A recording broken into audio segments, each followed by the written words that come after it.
ভাই অনেকগুলো আমি ঘাসের চারা দেখলাম, কিন্তু আপনার যে এই ঘাসটা, এই ঝোপটা থেকে এতগুলো চারা হইলো কিভাবে?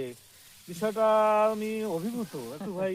জি জি জি জি ভাই, এই যে আপনি দেখতে পাচ্ছেন, আমি যদি আপনাকে প্রথমে আগে গুনে দেখাই, হ্যাঁ, 1, 2, 3, 4, 5, 6, 7, 8, 9, 10, 11, 12, 13, 14, 15, 16, 17, 18, 19, 20, 21, 22, 23, 24, 25, 26, 27, 28, অলমোস্ট 30টা ভাই। ও, একটা ঝোপে 30টা, এরকম ফলন হওয়ার চমৎকার! জি জি জি এত চারা! জি, এগুলা মূলত চারা আসলে।